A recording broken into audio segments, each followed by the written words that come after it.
After Dark before the show. Can you hear the thunder at all? No, I cannot.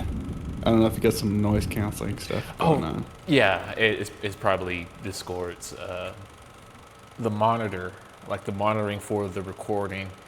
And because on the modifications to the film rig that I've done, the monitor is now up. So if I'm looking at the monitor, the camera's down, but I'm not looking straight, I'm looking at an angle. So I might. Okay. Yeah. Dang, those are studio lights. Yes. Yeah, I was like, dang, dude, that's like bright for a store. They look like little, like, tiny windows. Like little 2-pane windows. Yeah. Yeah, oh man, the MicroSlop one. Yes, I'll just tell you about this one, the MicroSlop. And she's like, what? That's so petty. I was like, I know. I was like, more and more AI. Yeah. Or switch to Edge. Use OneDrive. Connect to your OneDrive. Use Outlook. And you can't say leave me alone. You can only say yes or remind me in 3 days. And oh man, and like Apple does that too with like iCloud. I'm just like, nope, turn off, and then like it just leaves you alone. It just leaves you alone. Oh, that's like, hey, this app won't work properly. I don't care. Don't want iCloud. Cancel. Like, I mean, Mac's got its downsides too, like big on price, but that is not one of them. I'm glad the whole price ain't even that big of a deal if the damn thing can last you 10 years.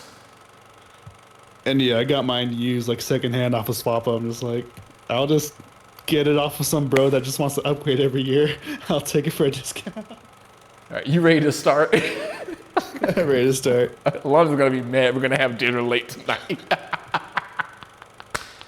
3, 2, 1.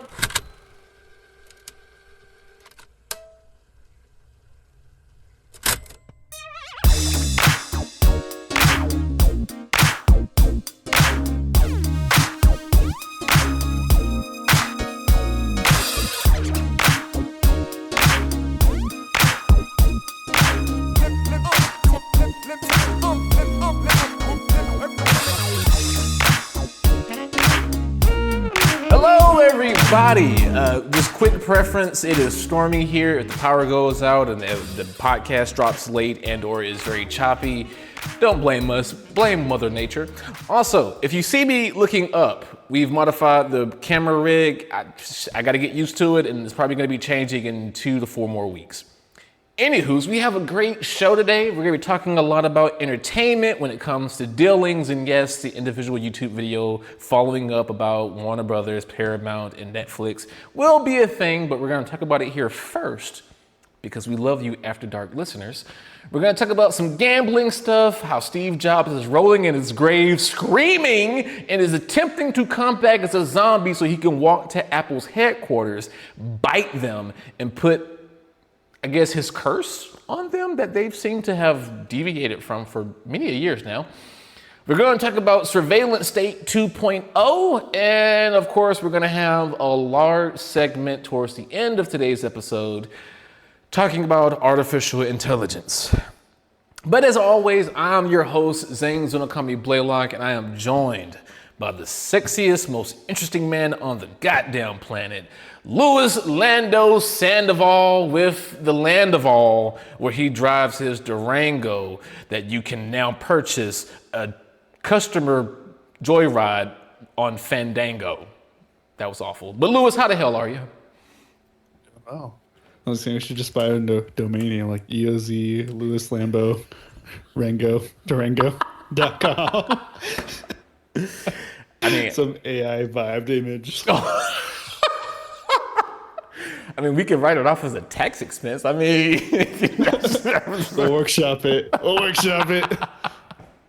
see what domains are available. Oh, so I mean, I guess we should go ahead and like start with the entertainment stuff, man. Like, I mean, I don't know if you've been following and keeping an eye on the back and forth, but Netflix has officially bowed out from the bidding wars for Warner Brothers, and Paramount has risen to be the victor, and will now own Warner Brothers and a lot of its properties. Thoughts, takes, concerns, opinions? So wait, it's Warner Brothers buying Paramount or Paramount buying Warner Brothers? Paramount buying Warner Brothers. Paramount buying Warner Brothers. So Hanna-Barbera, not. I guess would that include Looney Tunes? I guess that would maybe. No, so there are some caveats, and I don't have the details on hand, but like I know, for example, Cartoon Network, which I believe was/is a subsidiary to Warner Brothers, is actually now owned by Tubi, believe it or not. What? Yeah. Tubi? Yes. Like free video streaming thing? Yeah. They, hold on, let me see if I can find it. Cause yeah, it was my wife came in and said, "Hey, guess what?" I was like, "What?" It was like Tubi got the rights to Cartoon Network. I went, "What?"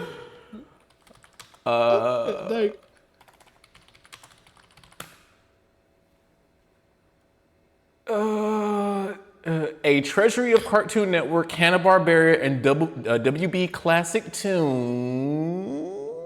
It's loading, processing. Stay with me, computer. Stay with me. Come on, show daddy. So, yeah, Cartoon Network redirects to HBO Max. Reject all. Is coming to Tubi. Tubi, the free AVOD service owned by Fox Corporation, which I did not know Fox Corporation owned Tubi. That's news to me. Is coming to the rescue of animation fans who have seen some of their favorites stripped from HBO Max in their favorites stripped from HBO Max in recent years. Whether you're looking for Cartoon Network's iconic 90s to early 2000s series like Powerpuff Girls, Courage the Cowardly Dog, etc., you will find them on Tubi starting March 1st. Yeah. It's a 6-year deal. Going through all these, I forget that Oprah Winfrey has her own network. Is it own? Yeah. Yeah, Oprah Winfrey Network. I've never even bothered. I mean, not that I have the ability to watch satellite anyway, but I've never just browse on there, see what's on there. Yeah, she's big. So Paramount buying HBO Paramount buying Warner Brothers. Who owns Universal? Is that Warner Brothers? Ooh, that's a good question. I do not know. I forget where Universal fits in this equation. No, NBC owns Universal, don't they? Oh, yeah, which I now believe is owned by a Paramount, right? So Paramount now owns Universal too. Let me see. Oh, man, I forgot how big Warner Brothers is. And I believe that because isn't Stephen Colbert's show under Universal? No, the other one, the acronym letters you mentioned. Not own. I would be surprised if Oprah Winfrey owned. No, MSNBC or CBS. No, it's CBS. And MSNBC is the one owned by Microsoft, right? I can't remember. There's so many, and they're all similar letters. Oz Media. Hold on. So Paramount Pictures International, United International Pictures was. I think it might have aired on TBS, but I think it's something that's owned by Paramount that the studio belongs to. So now Paramount. NBC, not MSNBC, but NBC. NBC. Yeah, and I believe NBC is owned by who? I need a picture. Cable company hierarchy ownership chain. Because one of these owns that cable company that everyone despises, doesn't it? Comcast? Who owns Comcast? Yes. Is that NBC? It might be. Didn't you have a site for this at some point with all the little? That's for VPNs. Oh, that's right. Okay. We need one for studio television companies. Comcast is owned by NBC. M or N? N. Okay. Like November. Foxtrot. No, Foxtrot. Oh man, I found a picture, but this is such terrible resolution. So I guess to answer your original question, I don't know what to think because I'm realizing how little I do know now of who owns what in this media chain. I can tell you, man, I am just genuinely a bit concerned overall, though, because, okay, it is hard not to have, I was going to say a foot, but like my whole lower half into the realm of politics on the show. But like, yeah, you know, Trump has weaseled so many deals where his family members are at the head of these smaller company, I say smaller than the government, but companies that are buying out the various different entertainment media. I'm not on the podcast saying he's doing this to promote propaganda or to minimize discussions on certain types of lists. I will say that my personal opinions might align with that statement. But no, Trump was the reason for Stephen Colbert's show cancellation or termination, which is ending, I think, in a month or at the end of this month or next month. I forget which. Because when was the event where? No, keep going. Oh, just thinking out loud. Because I think it's NBC was trying to do a merger with something else, and for it to go through, Trump said he was going to involve himself on the approval process, and for him to greenlight the approval, he demanded that Stephen be pulled from the air, and the studio complied. So that's the story behind that. And when it comes to Paramount, I believe it's either Trump's son-in-law. I believe it's one of his son-in-laws that is spearheading the company that is leading Paramount.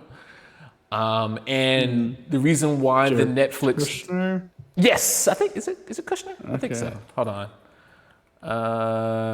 Kushner leads Paramount to buy WB.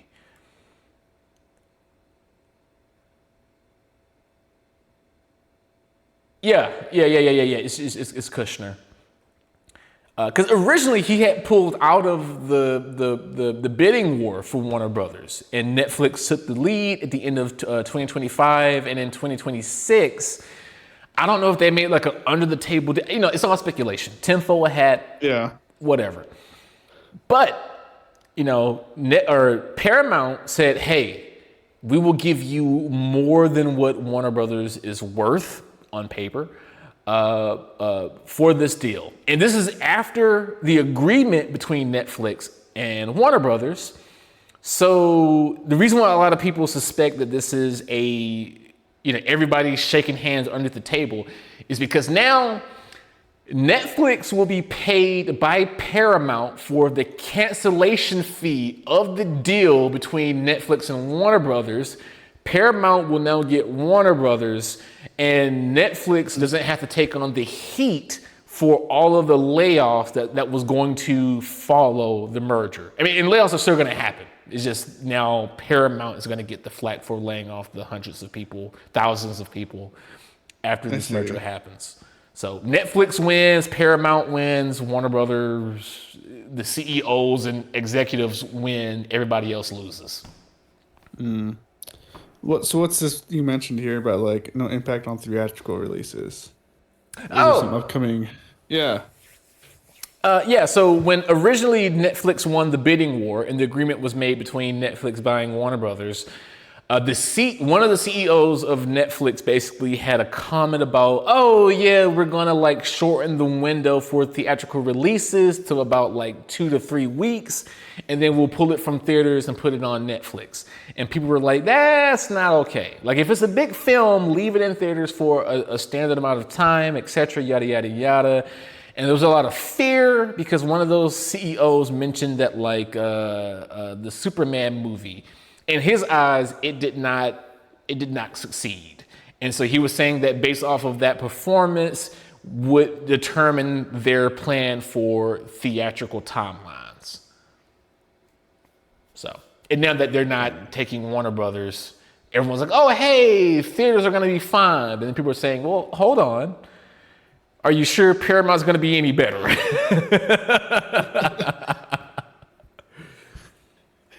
You know, I remember we were talking a little bit about like theater just kind of becoming more of a local thing. Like you're telling me like some buddies just don't want to like, you know, rent a movie theater and just be able to like play whatever thing they want on that giant TV, or like, I don't know, some like teen something just like game on a giant like projector thing. I think they could make some money there if they open stuff up like that. Oh, definitely agreed, dude. So as a former employee of AMC, which I used to love that job, but like free movies, free popcorn, free fountain drinks, discounts on fries, cheese sticks, smoothies. Oh, good times. Anyway, We pay like $6 an hour. yeah, I mean, for a high school kid, that was still rolling in it. But no, my suggestion would be to lean in on two factors. Indie films, right? Just like try to pull in indie film directors and writers and teams and like try to cut out the middleman. Approach them directly. Post Markiplier success with the Iron Long, review still coming, by the way, in due time. Reach out to Mark. Have him be like a liaison to connect to other indie film creators who might want an opportunity to have not like $1 million budget, but something more than what they can pay for out of their pockets, and have some your theater company set originals. Like start investing into direct projects, and equally so. Yeah, have like 2 theaters out of your buildings be for like sessions for like anime events, full on series like season 1 of all of Game of Thrones, and cater to them for food and you know, have these events where the concession stand has a discount. That'll make them pay more because they'll be more willing to buy food at the concession stand. They'll be able to have all of this great content on the big screen. Everybody wins, but you need to adapt. And I think if you just try to go, well, we'll just wait for the theaters to be pulled in by the different big studios, you're gonna lose money. You're gonna lose money. You gotta be more proactive. Personal opinion. Yep. Speaking about opinions, there's this one platform that can pay you for them if you're lucky enough and you get the odds. Hold on, Lewis. I'm trying to make a bid by saying we'll, After Dark Season 4, Episode 4 will end in under an hour.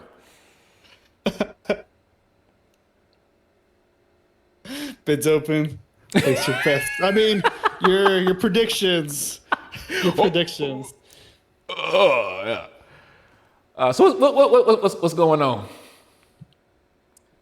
So, I know we've had someone close to you, Zane, that has gotten burned by Kalshi.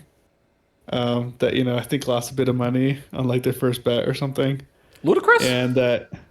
No. Shoot, who am I thinking of? Am I thinking of Ryan? I'm not thinking of Ryan. Oh, yeah, you are. Am I thinking of Ryan? I forgot. Yes. Yeah. Yes. It's like lost some money, close it up. But it seems that like they're finally starting to go after insider trading, and I think the first guy they're gonna make, I'll see a mockery of. That's not right. An example. An example of, yes, as Mr. Beast's editor, and I honestly don't keep up with Mr. Beast. I've seen some of his videos in the past, so I have no idea what this editor's name is. I think it's Artem Captor. Is what it is. But essentially, he got caught because he's quote unquote got near perfect trading success. And that doesn't really happen. Like, you gotta take some losses. The guy like did not throw some losses in there to not look as suspicious. But he got fined $20,000, and his Calcio account has been suspended because they suspect insider trading with some of the things he's been betting on, essentially. But Lewis, how are they going to catch him? He can just edit himself out of the situation. I don't think he can edit himself out of this one. Is that not how editing works? I thought editors were like magical creatures. They just like bend reality to their wills. Only in the digital form when it comes to videos. Yep. And apparently, I believe a lot of the bets revolved around what Mr. Beast would say in his next videos. So basically, he would be leaking like script material, or like no of script material, and place like bets on that. And of course, he would win because he knew what's in the scripts as an editor, as long as he's close to Mr. Beast. So that's how he kept on winning. So how much is the fine? Do you know? Oh, $20,000. Oh, $20,000. Oh, and how much did he win? Oh man, I'm assuming more than 20,000. Actually, just like around 4,000 is what he made. Yeah, yeah, yeah. Color me surprised, Lewis. Yep. Someone actually faced real consequences? I wonder if Kalshi's getting like pressure from like regulators, like, hey, like, I don't know. I will say this. Okay, the following is semi a joke, but okay. So I was gonna say I am so red pilled. That's the joke. I'm not red pilled, so to say. Maybe black pilled. That's also a joke, just lesser of a joke. I would assume that auditors and government are also utilizing Kalshi. So like I don't think they're facing any pressure. If anything, they're probably like, oh, just target these guys that already got a lot of money, so they're not really hit that hard. You know, it'd be all right. We get the publicity. We're showing that we're fighting crime and misconduct. But are you really? Hey, don't get me wrong. Like if the guy only made 4,000 and spending 20,000, but he probably gets paid like 150,000 through Mr. Beast. So maybe, yeah. I think it's one of those like make an example of the little guys, and, just turn a blind eye to the big ones. Because later down the same like article by NPR, it's mentioned that like there was something sus going on where like a trader in January made like $400,000 in profit. Essentially it was like regarding the capture of like a Venezuelan, like the Venezuelan president, like Nicolas Maduro. I'm like, yo, that's way too specific. So they come out with it just like that. Like I'm gonna start to realize that like, hey, all these like super hyper specific ones, someone's probably got some like insider knowledge. And of course that one didn't get didn't face anything. I'm sorry. I was going to say, I might create an account and set up some type of alert just so I can see if World War III will start in July 4th of 2026. Yeah, I think the more specific the bet, I'm like, oh goodness, I could treat this as a news headline, not as a prediction. Oh, actually, complete tangent. Speaking on like the odds of different things. Hold on, let me change the. Oh no, that's the outdated one. That's the outdated. There we go. Let me send you. So a friend of mine was perusing LinkedIn. Essentially, what this was is a LinkedIn job hiring that was released recently as new for military service, U.S. Navy, ADEK. and it offers full time, but it does not pay. It does not pay for information not provided, or pay information not provided. There are no weekends as needed, and there is no health insurance provided. Apparently, based off the listing. But the concern is, why is the U.S. government putting ads for military service on LinkedIn right after what we're having happen overseas? Trying to find people who will fight for Israel. I mean, demonetize.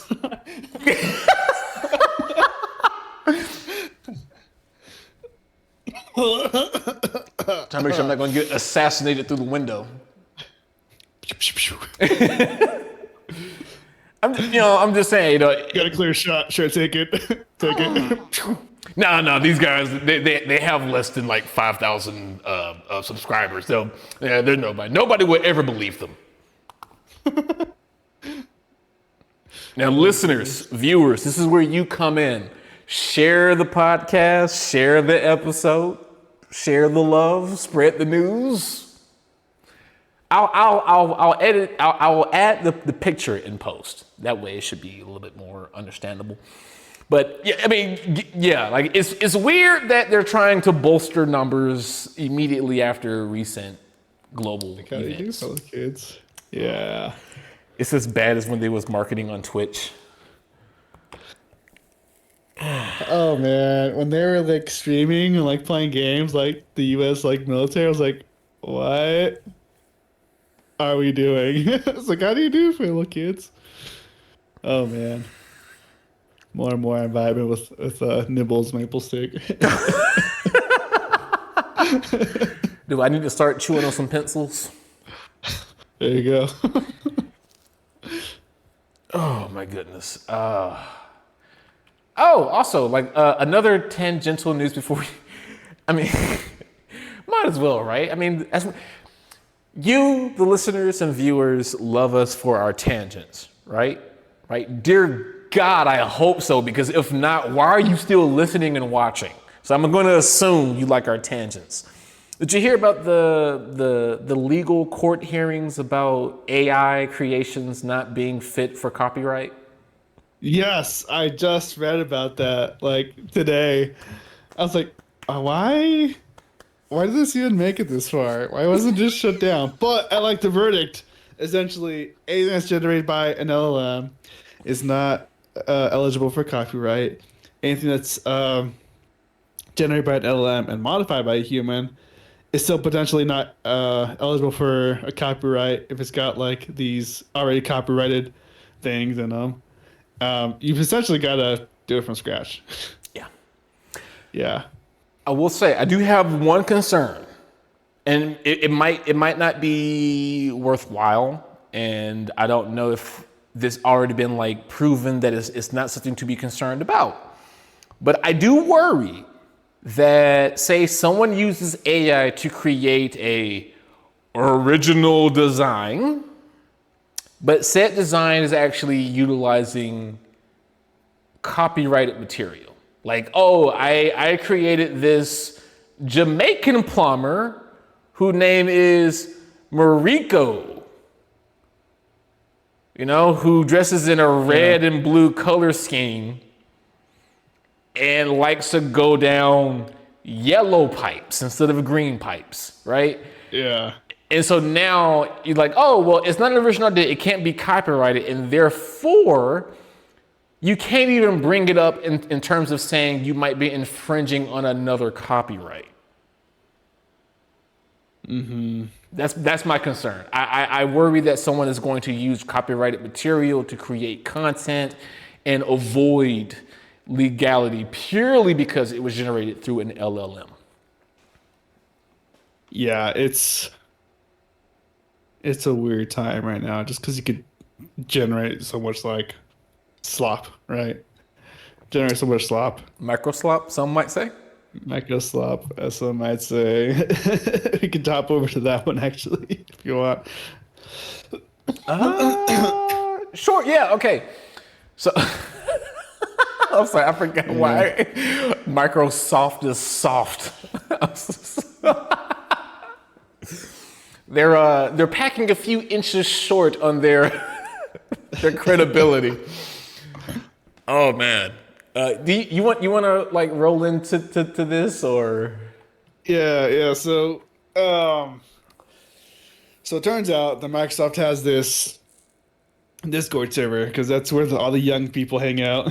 And you gotta stay hip with the kids, make sure they know about Microsoft Copilot. So actually, it's Microsoft Copilot that has its own. Are you doing a face verification? Make sure. Yeah. They have their own Discord server just for like Cortana Copilot. I forget which one. I think it's probably Cortana. And essentially, people started finding out that if they type in the word MicroSlop, they can't send their Discord message. And so then people started like spelling like MicroSlop with like a zero, like MicroSlop with like an exclamation point. So you just get by and like realize like, wait a minute, I just can't type in MicroSlop. This isn't just like a Discord being down issue. And so people started finding ways around to say MicroSlop without saying MicroSlop. And they started getting banned. And they started eventually getting news and getting traffic because now it's pretty obvious that using the word will get you banned because it's not allowed. And I think they eventually added to like their not their terms of service, their like server rules or something. They can't use MicroSlop. But essentially, it created like a Streisand effect where like the more you try to hide something, the bigger it blows up. But Microsoft does not like you using the word MicroSlop. They take it as a very offensive term. And I think I sent you that meme earlier about like Microsoft's sloperation. With that meme of like the ever expanding CVEs that Windows is getting and all these like critical issues, not things that they're breaking. Oh man. Windows 11 is something. Well, Lewis. Hey, oops, sorry, go ahead. I was gonna say the Microsoft CEO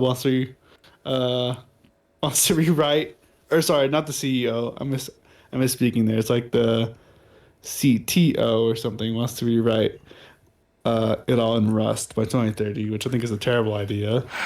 And then the CEO mentioned that around 30% of the code is now coded with AI. And there you go. There you go. MicroSlop. We're clearly, Lewis, the reason for this implementation is because AI is now sentient. And these damn clankers find the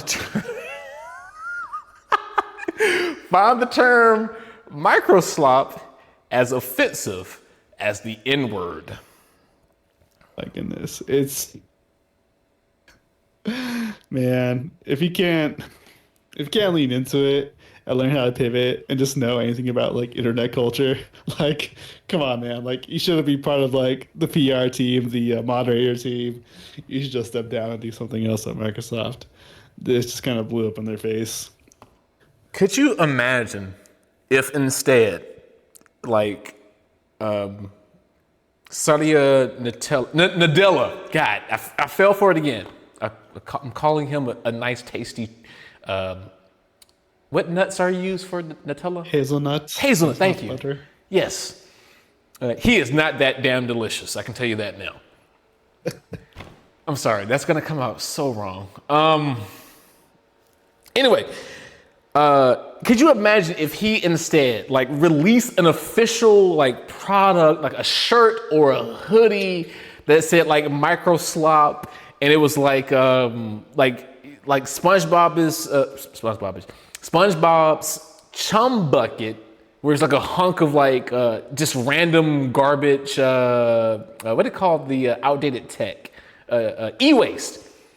E-waste. It just says like MicroSlop on it. Like lean into it, like you said, like lean into, own it. Oh my goodness. And they could have sent that out like in their user feedback surveys, like, hey, is this cool? Is this great? Is this just MicroSlop? Like actually acknowledging it. It's like, all right, we'll make it a code name inside of stuff. Like, okay, we'll take ownership of it. That was pretty sloppy. So they're just kind of hiding behind. It's like, nope. It's like, are we at a touch? Are we at a touch with the kids? No, it's the children. You are wrong. You know what this reminds me of? Oh, what does it remind you of? It's time for a tangent. I gotta get like an actual jingle for tangents. I'm gonna go to Fiverr, find like a musician to come up with a jingle. Yeah. Nice little riff there. Have you heard about the McDonald's versus other fast food beef? No. Okay, It's like a new Sora trend or something going on. kinda. So I was gonna say Microsoft. The McDonald's CEO dropped a video of him trying out one of their new burger lines called the Big Arch. And he takes this tiny bite out of it, and he doesn't look like he's enjoying it, and he's constantly calling the burger a product.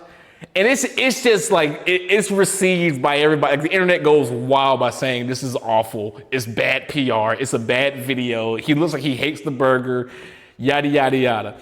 So every single other burger CEO, so Burger King, Wendy's, is it AWF, AWE, I forget, it's like an offshoot burger chain or whatever. All the CEOs starts dropping like videos of them trying out their burgers and be like, oh man, this is awesome, with like more energy, more charisma. And it's gotten to the point where like the McDonald's CEO has come like, hey man, it's not that serious. Stop judging me.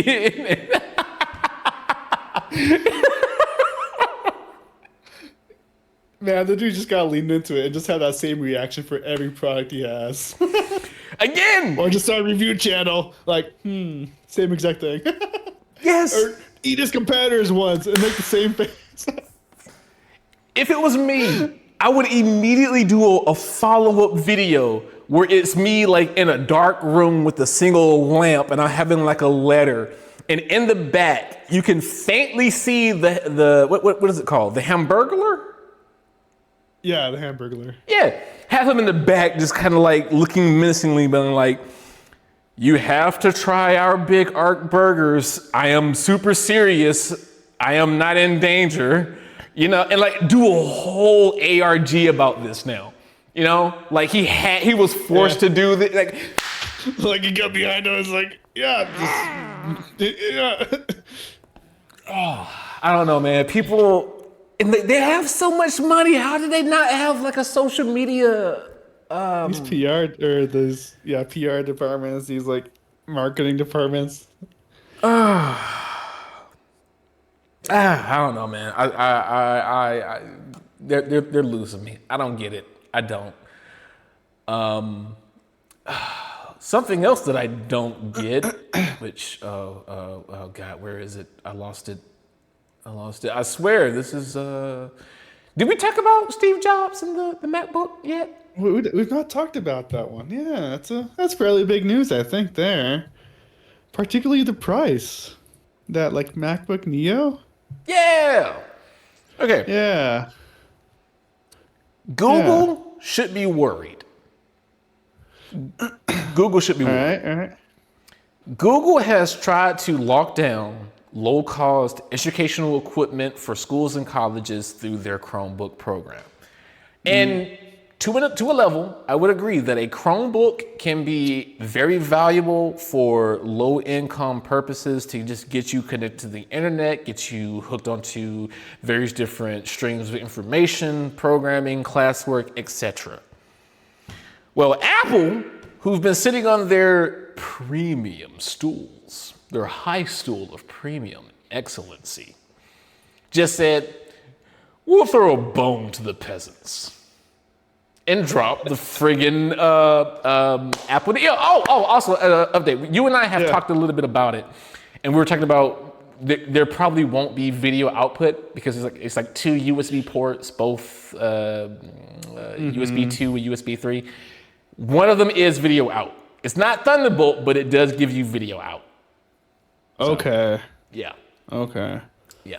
So potentially hook it up to a projector, maybe, and you know, like in that same like scenario, like Chromebook replacement could potentially be used for that. I haven't looked at the particular hardware in that regard yet. I mean, $600, $599 is the base model. Probably with like some school incentive, they could bring that down to like maybe 450, $400 a pop if you like bulk order something. It's That gets pretty $499 for competitive. the educational discount. Oh, Yeah. that gets pretty competitive there with those like mid-tier Chromebooks. And of course, Google doesn't have their Android Chrome marriage set up yet. Now, I mean, from an IT standpoint, some IT departments hate managing Macs. Others have stuff set up already for them.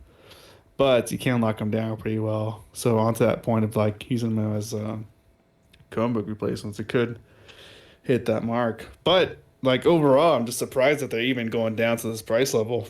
Mac's always been like, you want our product, you got to pay the premium price. I mean, and of course, you're still paying a little bit of a premium price for 256 gigabytes and 8 gigs of RAM. You could definitely get some better hardware at that price point, but it's not an Apple MacBook.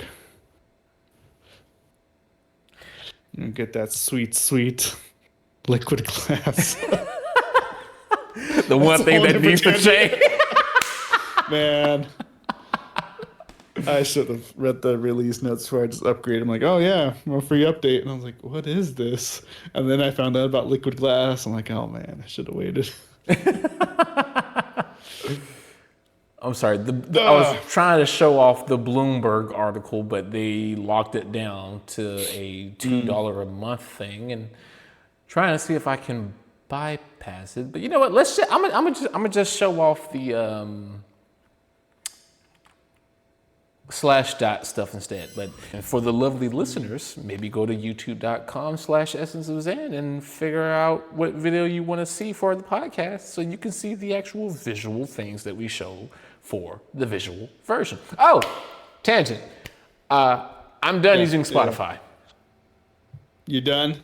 You canceled it? All right. What was the last straw? Well, actually, I stopped paying for it a long time ago. I've just been using it as a free user.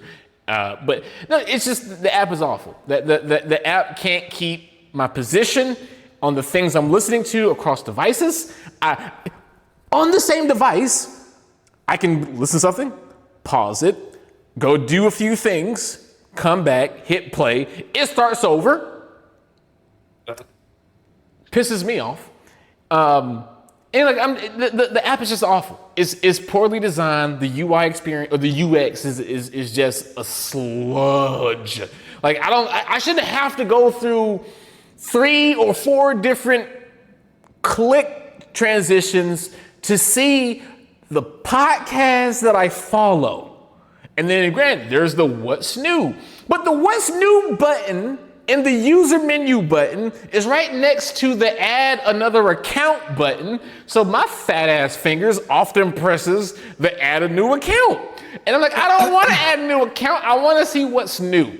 So instead, I'm now using an Android specific open source small team created thing called, what is this called?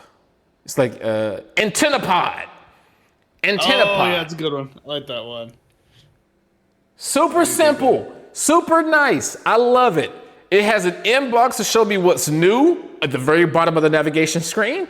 I have the queue to see what's going to be playing in what order that I can reorganize. I can go to freaking home and see, where is it? Not get surprised, but check your classics, which are my subscriptions. I can then click subscriptions and then see everything that may or may not have a new dropping.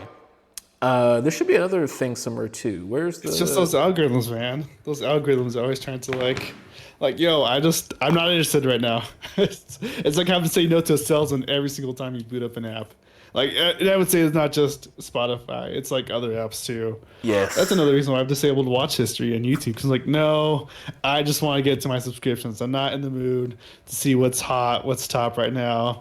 Like, if I want to watch the news, I'll go pull up a news app. I'll go do something else. I just want to see what's new on my subscribe channels. I do not need to get distracted. I'm just trying to visit this. And I think, there's an app, by Lewis I think it's a group that Louis Rosman partners with. Shoot, he made a keyboard app, or he advertises a keyboard app. Louis Rossman keyboard Futo. Futo, that's right. Yes.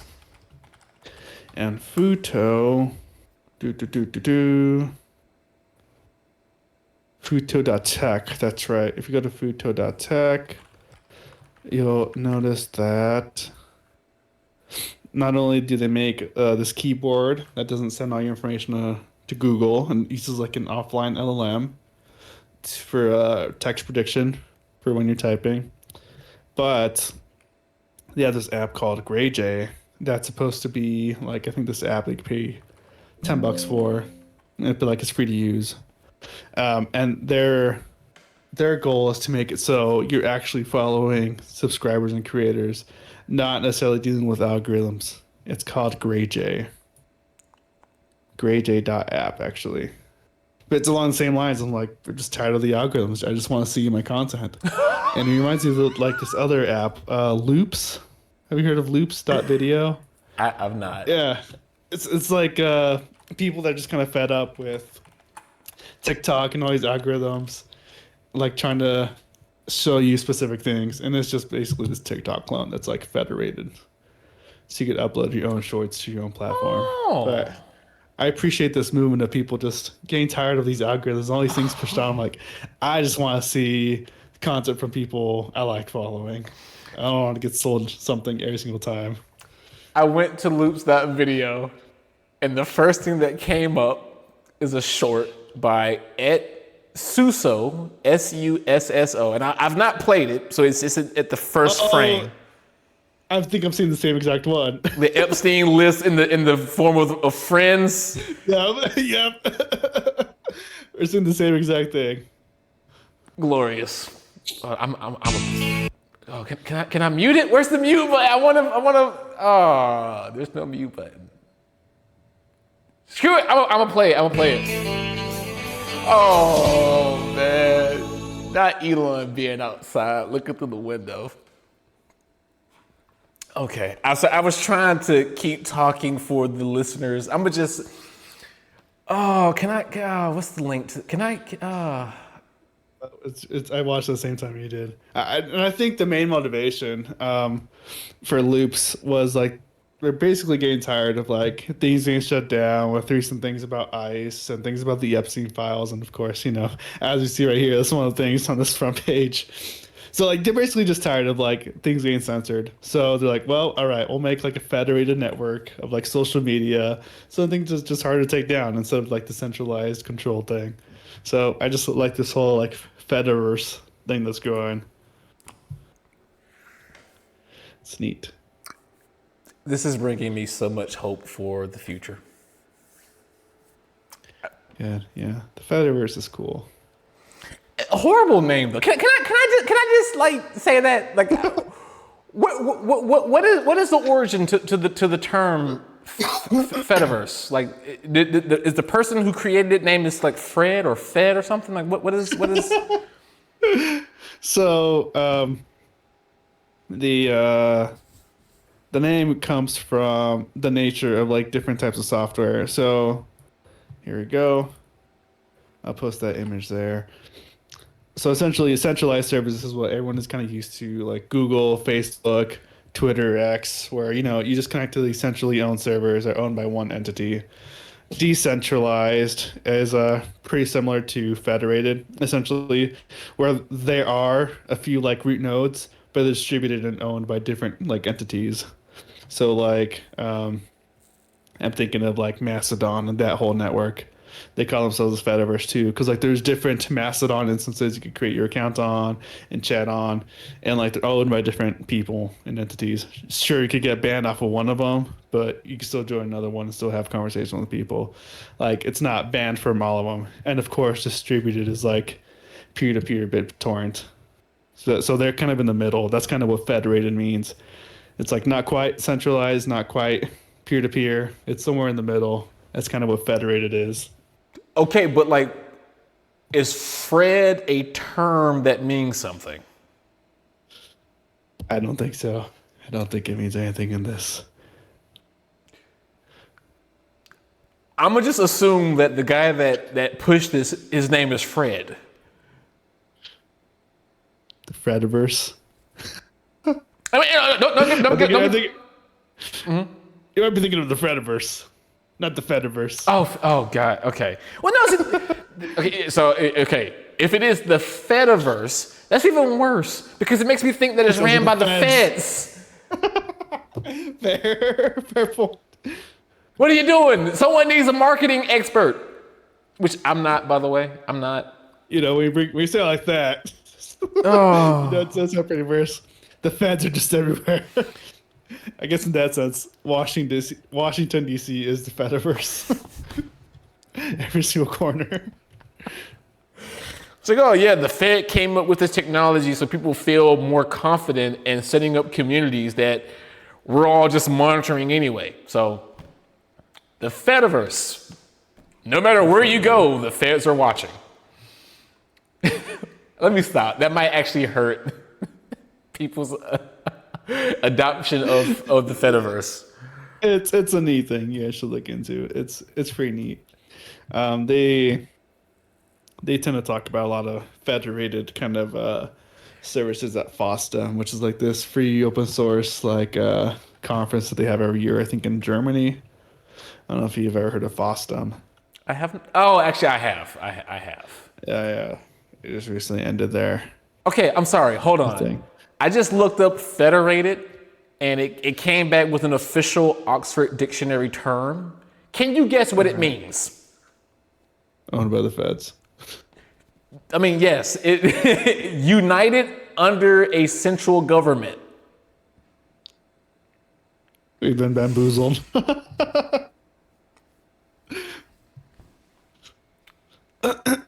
Okay, I'm gonna just stop. I might get a lot of hate emails for pointing this out, but hold on.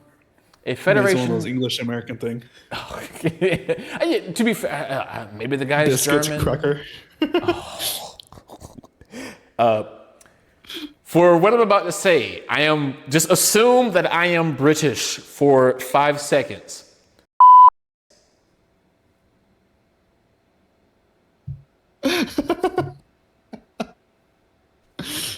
Bundle of sticks, yeah. Yes. Yeah.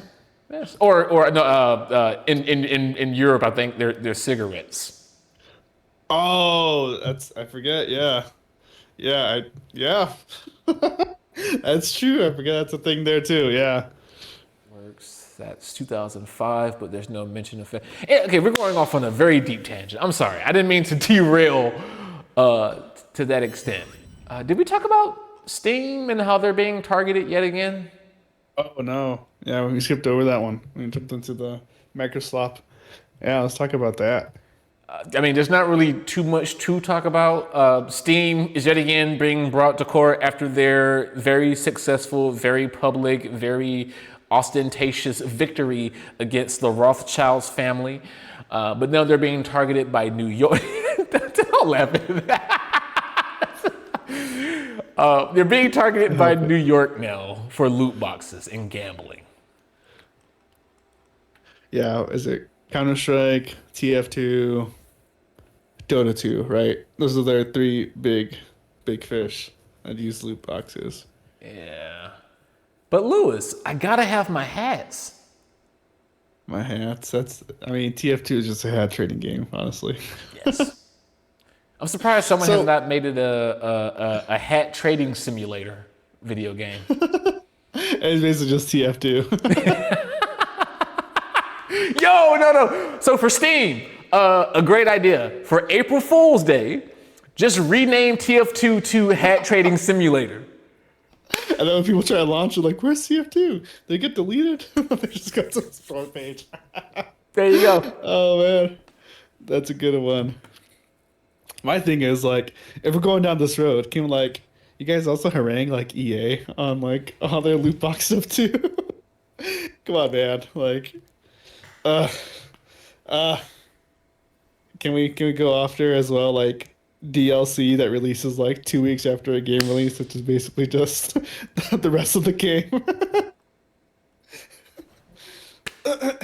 as gambling to see if this maybe the game is good or not. Cook. I'll stop now. Cook. No, I'll no, stop no. now. Please keep cooking. You're cooking a 5-course meal. I don't Give get me like it. too many ideas. I don't no, but like legitimately, look, like to a degree, I can understand that if the conversation is about the principle of the matter. Okay, sure, maybe Steam is in the wrong for quote unquote gambling. Okay, why are you targeting Steam before bigger, more predatory people who go far deeper in more harmful ways than Steam? And look, I'm a fanboy. I am biased in favor of Gaben. I acknowledge that. That's fine. If the loot boxes for these games go away tomorrow, I'm not gonna bat an eye about it. I don't even partake in loot boxes for any of these games. I'm not affected by it. But why Steam before any other of these big companies? It's going after the battles they think they could win, I guess. Over Like, Steam? I don't know. The winners of that beat the Rothschild family? Learn your weight class, guys. Learn your weight class. It's like there's just this trend of like, oh, protect the children, right? And like I shared that article with you, like about the System76 made. This is regarding about like the face scans, I forget what they're called, like age verification. Yes. Gates that are essentially being put up everywhere. Man. Oh wait, did we post that link? Oh no, we posted the wrong link. Oh, where? Oh, hold on, I'll pull it up. We got the TPE, the card thing. There it said. Whoops. No worries, right. Let me find it real quick. I will say though, basically, the guys from System76 bringing this up after we talked about this, and I gave my point about it being. Well, we'll get into what they lean in on, but I'll just simply say this: I said it first. It's on the internet before that they made their message. I'm not saying they watch Essence of Zen. They might. If they do, I didn't wear my hat today, but I took my hat to you because Giga Chads recognize Giga Chads. Yeah, like and they made this article basically explaining how kids are often like more skilled at using computers sometimes, or like catching up, know more about tech than we think they do. And he was talking about how his son managed to bypass this AI prompt because they thought it would be funny to like shop a picture of themselves on like their Mexico vacation with El Mencho, the guy from like New Sinaloa Cartel, I think. New Generation Sinaloa Cartel, I forget the exact name. And like they couldn't get to work, and their son's like, "Oh, here, let me try it." Boom, worked. One shot it, avoid the prompt, it got past the guardrails. I mean, different mindset, I suppose, different ways of thinking. This guy goes over how like, hey, a lot of the guys who work over at System76, they just lied. And it's like, oh, you got to be 18 or older to view this thing. I'm like, okay, I am 20, right? Just simple like verification checks, or how a lot of these guys like just started like coding and just tinking with computers like at a young age, and now they work for System76 selling all these Linux things. It's just that curiosity they sometimes have at that young age that has you tinker, and well, kids that are like interested in like tinkering are gonna tinker. Yeah, and it's just more about like the relationship between like your kids and like your kids and yourself as a parent. And I think there's also mentioned there like how there's a teenagers now also bypassing the Discord checks by just like really like wincing their face and the expression, like adding more wrinkles to their face, and that alone also bypasses the Discord checks because they think you're older.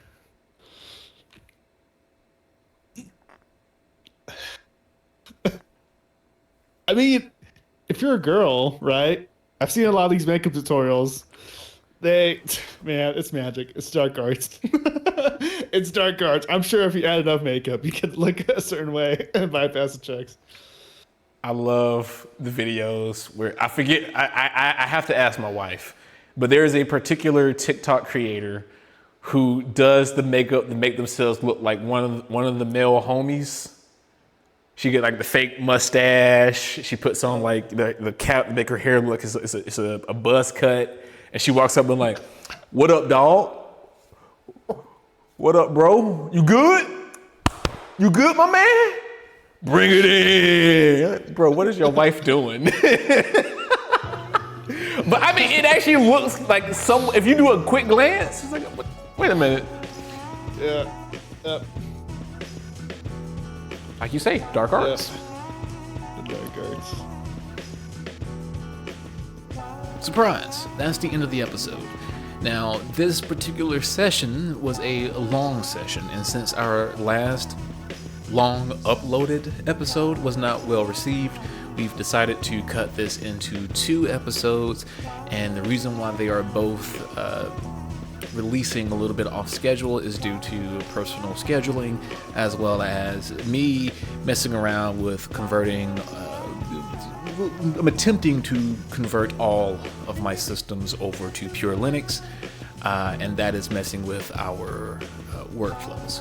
So see you all for the part 2 of this session, which will be considered season 4 episode 5. Until then, take care.